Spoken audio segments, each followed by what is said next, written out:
Alors, résoudre dans n croix n les équations suivantes. Alors, n croix n, ça veut dire qu'il y a deux inconnus et que les inconnus sont x, y.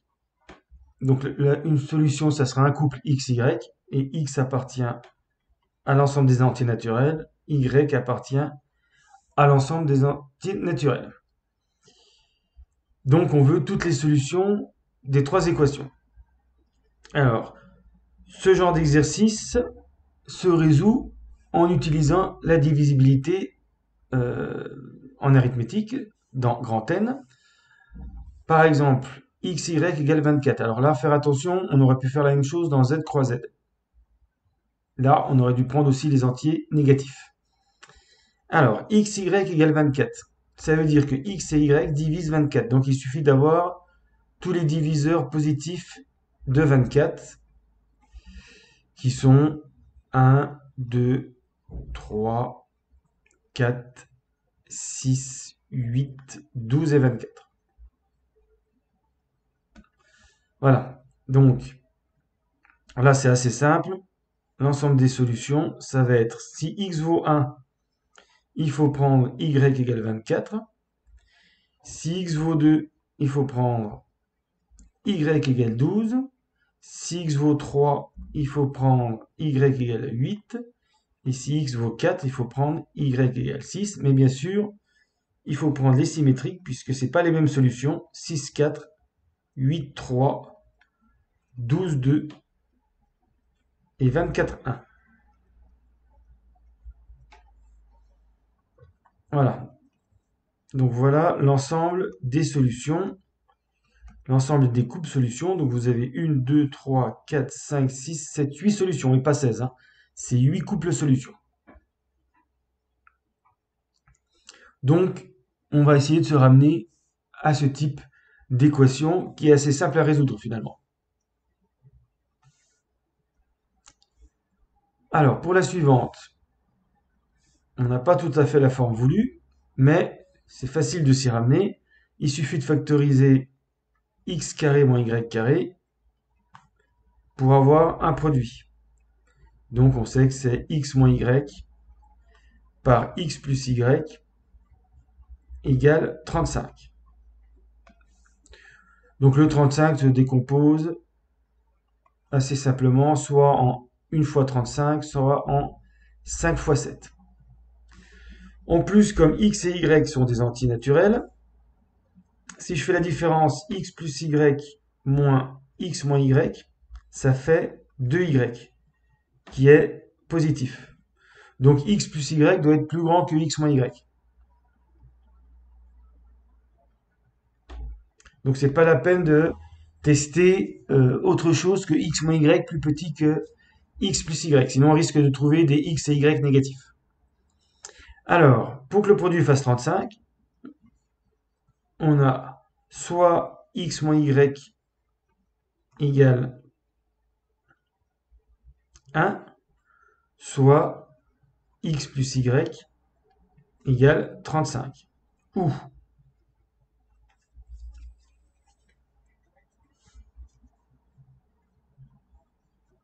x moins y égale 5, x plus y égale 7. Voilà, donc là je teste pas 7 et 5, etc. Et je teste pas non plus les négatifs, parce que si x moins y est égal à moins 1, il faudrait que x plus y soit égal à moins 35, mais x plus y sont positifs. Donc x plus y ne peut pas être égal à moins 35. Ici c'est pareil. Je ne sais pas quel est le plus grand entre x et y, donc x moins y à la rigueur pourrait être égal à moins 5, mais ça voudrait dire que x plus y vaut moins 7.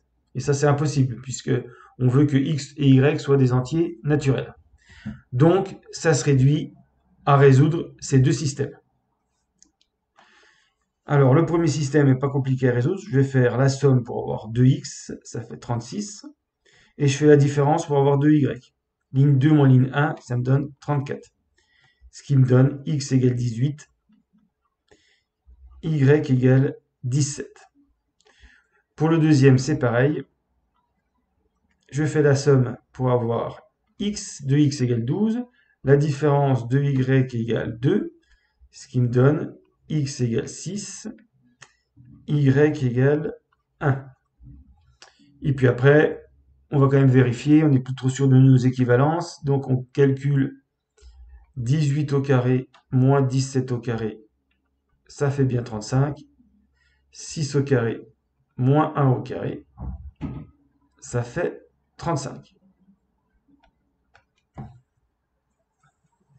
Alors attention quand même, euh, au cas où avec les négatifs. Ça aurait été déjà beaucoup plus compliqué si on vous avait demandé z croix z. Il aurait fallu faire x moins y égale 35, x plus y égale 1, puisque là, il n'y avait plus d'ordre. Et il n'aurait pas fallu oublier non plus x moins y égale moins 1, x plus y égale moins 35. Donc on se serait retrouvé avec 8 systèmes à résoudre.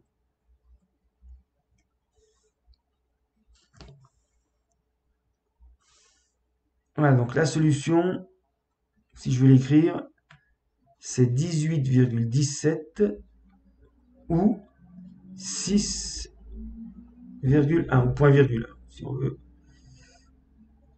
pour séparer. Voilà, mais comme c'est que des entiers, on peut séparer par une virgule. Et voilà pour l'ensemble des solutions de B. Alors, pour le dernier, ça a l'air beaucoup plus compliqué. On se retrouve avec une somme.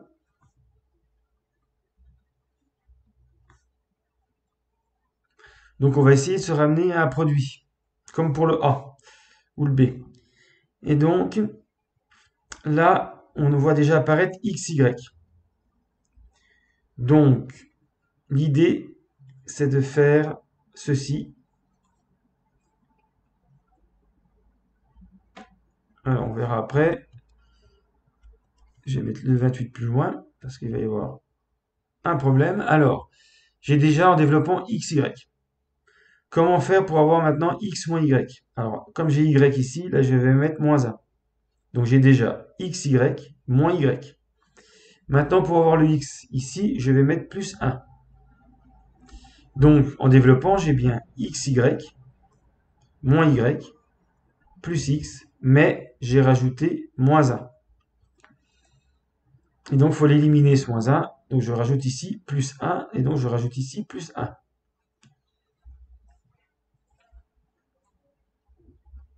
Et donc, si je redéveloppe au-dessus, j'ai bien xy plus x moins y.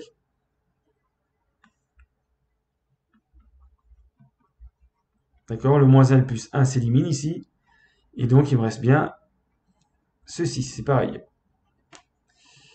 Et donc, mon équation, je peux l'écrire maintenant. X moins 1 par Y plus 1 égale 28 moins 1, je passe le 1 de l'autre côté, égale 27. Et j'ai un produit.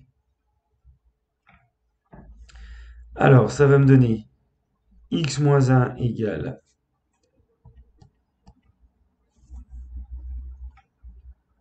1 par exemple, et puis Y plus 1 égale 27.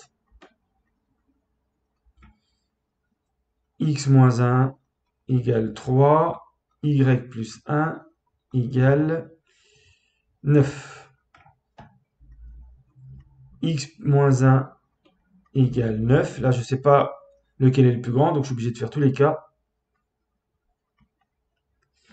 Et puis, x moins 1 égale 27. Et y plus 1 égale 1. Alors, se méfier quand même avec les négatifs. Est-ce que x moins 1 égale moins 1, y plus 1 égale moins 27, ça ne marcherait pas. Parce que c'est le résultat qui doit être positif. Mais les calculs intermédiaires peuvent être négatifs. Mais si je fais x moins 1 égale moins 1, ça me fait x égale 0, y plus 1 égale moins 27, ça me fait y égale moins 28. Et le y, on veut que ce soit un entier positif. Donc ça ne marche pas. X moins 1 égale moins 3, ça ne marchera pas, le x sera négatif. X moins 1 égale moins 9, pareil. X moins 1 égale moins 27, pareil. Donc je peux me contenter des produits des diviseurs positifs de 27. C'était pas la peine de tester les diviseurs négatifs. Mais se méfier, on peut très bien avoir à utiliser les diviseurs négatifs et se retrouver avec des solutions positives. Donc il faut quand même faire attention. Donc maintenant j'ai 4 systèmes possibles. et qui vont tous donner des solutions. Donc, par exemple, le premier, x moins 1 égale 1, ça fait 2 pour x, et y plus 1 égale 27, ça fait 26. Et après, vous vérifiez que 2 et 26 sont solutions de l'équation de départ, ce qui est le cas. Donc, je vous laisse faire les vérifications. X moins 1 égale 3, ça fait 4. Y plus 1 égale 9, ça fait Y égale 8. Et là aussi, ça marche. X moins 1 égale 9, 10. Y plus 1 égale 3, 2. Pour Y. Et puis le dernier, c'est 28 et 0. Si on avait trouvé ici, ça aurait pu arriver des entiers négatifs, on ne peut pas les garder comme solution puisqu'on résout dans n croix n. Voilà, donc ne pas confondre ici le moment où les diviseurs peuvent être positifs et négatifs avec les solutions finales, qui elles doivent être toutes positives ou nulles. Bon, là, il s'avère qu'on n'avait pas besoin des diviseurs négatifs, mais ça peut arriver. On peut très bien avoir des diviseurs négatifs qui donnent ici des solutions positives. Et avoir des diviseurs positifs qui donnent des solutions négatives. Ce qui compte, c'est qu'à la fin, les solutions soient toutes positives ou nulles. Voilà donc les 4 solutions de notre équation. Fin de la vidéo.